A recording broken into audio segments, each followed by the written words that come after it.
ইরানের ৩টি পারমাণবিক স্থাপনায় আজ শনিবার সকালে সরাসরি হামলা চালিয়েছে যুক্তরাষ্ট্র। এ ব্যাপারে ইরানের কর্মকর্তারা প্রথমে ইস্পাহানে ও নাতানজে হামলার বিষয়টি নিশ্চিত করেন।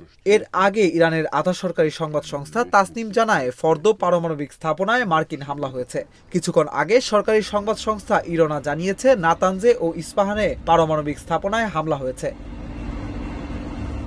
দেশটির রাষ্ট্রীয় সম্প্রচার সংস্থার এক কর্মকর্তাকে উদ্ধৃত করে ইরনা আরও জানিয়েছে, যুক্তরাষ্ট্র যেই ৩টি পারমাণবিক স্থাপনায় হামলার কথা বলছে আদতে সেখানে এমন কোনো পদার্থই নেই যা তেজস্ক্রিয়তা সৃষ্টি করে। ওই কর্মকর্তার মন্তব্য থেকে ধারণা করা হচ্ছে ইরানি কর্তৃপক্ষ বোমা হামলার আগেই হয়তো ওই স্থাপনাগুলো থেকে সমৃদ্ধ ইউরেনিয়াম বা তেজস্ক্রিয় উপাদান সরিয়ে ফেলেছে। এদিকে বার্তা সংস্থা রয়টার্সকে একজন মার্কিন কর্মকর্তা জানিয়েছেন, ইরানে চালানো এ হামলায় যুক্তরাষ্ট্রের B-2 স্টেলথ বোমারু বিমান অংশ নিয়েছে।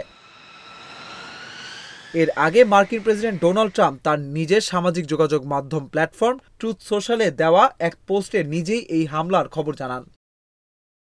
অন্যদিকে আজ ইরানের স্বাস্থ্য মন্ত্রণালয় জানিয়েছে, ইসরায়েলের সঙ্গে সংঘাত শুরু হওয়ার পর থেকে গত ৮ দিনে ইরানে অন্তত ৪৩০ জন নিহত হয়েছেন। এ সময় আহত হয়েছেন কমপক্ষে ৩৫০০ মানুষ।